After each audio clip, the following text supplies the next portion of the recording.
Chaque année au Canada, la firme Caldwell dresse le palmarès, la liste Top 40, Under 40, les 40 entrepreneurs de moins de 40 ans les plus prometteurs au pays. Des gens au parcours exceptionnel, dont le leadership est inspirant. Et Fabienne Collat, multi-entrepreneur, a reçu la distinction. Elle est actrice, réalisatrice, productrice, conférencière, femme d'affaires, une longue liste. Et elle est surtout connue pour les 7 festivals qu'elle organise à Montréal, Toronto, Halifax, New York, Port-au-Prince. On a le plaisir de la recevoir ce soir. Bonsoir, Madame Collat. Bonsoir, merci. Alors, d'abord, félicitations. Qu'est-ce que ça vous fait d'être dans cette liste, dans ce club select? C'est d'autant plus un honneur que je sois la seule personne noire du Canada et la seule femme du Québec. Et je pense que ça met vraiment une attention particulière sur le Québec. Et j'espère que ça donne une chance aussi à des femmes de minorités visibles, dorénavant, d'être reconnues dans ce genre de... Et de croire, oui. Oui. Mais comment ça fonctionne, cette liste? Quels sont les critères? Comment vous avez été choisie? Je sais seulement qu'il y avait 800 candidats partout au Canada. Et finalement, j'ai fait partie des top 100 et puis après du top 40. Et quand j'ai vu la liste des gens qui étaient sur ce comité indépendant qui ont fait la sélection, j'ai vu c'était des présidents comme de Nestlé Canada, de Post Canada, de Post Media. Il y avait des gens comme Mitch Joel, des gens comme Brett Wilson. Je me dis, mon Dieu, c'est formidable, c'est formidable. C'est un grand honneur et je prends ça avec beaucoup d'humilité. Et je veux dire d'entrée de jeu que je partage ce prix déjà avec mes 2 îles préférées, l'île d'Haïti et l'île de Montréal. Et là, ce qu'on souligne, c'est votre parcours, votre leadership, votre parcours en affaires. Ça fait à peu près 15 ans que vous êtes ici, vous êtes arrivée d'Haïti. Femme, noire, immigrante. Avec un accent. Avec un accent. C'est pas le point de départ traditionnel des entrepreneurs au Québec. Est-ce que ça a été un obstacle ou ça vous a servi? Au départ, c'était un très grand obstacle parce que moi, j'arrivais ici en tant qu'une actrice très connue de mon pays, acclamée, qui avait gagné plein de prix. Et là, j'arrive ici, je me dis, je vais conquérir l'Amérique, je vais conquérir le Canada, je vais jouer dans tout. Et malheureusement, toutes les portes m'étaient fermées à la télévision, au cinéma, parce que je fitais pas la couleur les actrices qu'on cherchait, en fait. En plus, j'avais un accent, en plus, je connaissais pas la culture québécoise, etc. Donc, j'avais tout contre moi. Et là, je me suis dit, on va chercher des films haïtiens, on va les passer ici. Les gens vont voir qu'il existe un cinéma haïtien, mais aussi que cette petite, peut-être, peut jouer. Parce que j'étais dans la jeune vingtaine. Malheureusement, il n'y a aucun festival qui voulait passer ces films. Donc, c'était des noms, des portes closes. Et c'est là que je me suis dit, Montréal a besoin d'un autre festival. Vous avez décidé de créer votre propre plateforme, finalement. Absolument.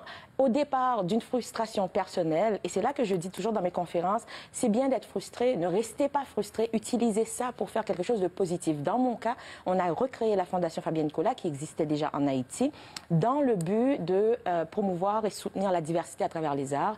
Et de là, on a créé le Festival du film Black de Montréal, qui au départ, était le Festival du film haïtien et aujourd'hui, qui est devenu le plus grand festival du film black au Canada. Oui. Et bientôt, j'espère un jour en Amérique du Nord, où on a du travail encore. Vous êtes né entrepreneur ou vous avez appris? Je dois dire que je suis tombée dans la marmite parce que mon père est un entrepreneur. Ça a toujours été un homme qui a eu ses propres affaires. J'ai travaillé avec lui dès l'âge de 15 ans, 16 ans, donc je l'ai toujours vu à l'œuvre. Ma mère a toujours été fonctionnaire à l'époque en Haïti, mais elle faisait à côté du commerce plein de trucs et moi, je vendais ces trucs à l'école et tout. Donc, je pense que j'ai toujours eu cette capacité de vendre. J'étais une vendeuse en Haïti. Avant mes 19 ans, j'ai vendu des voitures, j'ai vendu des vêtements, j'ai vendu du cosmétique. J'ai vendu tout ce que vous pouvez imaginer. Donc, alors ici, c'était très facile pour moi de vendre le rêve de la diversité parce que j'y crois et parce que c'est nécessaire. Et c'est ce qui vous motive, votre objectif premier, là, avec tous les chapeaux que vous portez, votre motivation première, c'est quoi?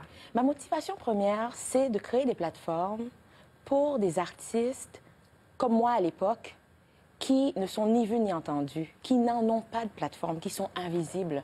C'est de créer cette opportunité. Vous savez, Viola Davis disait, nous ne pouvons pas gagner des prix pour des rôles que nous n'avons pas.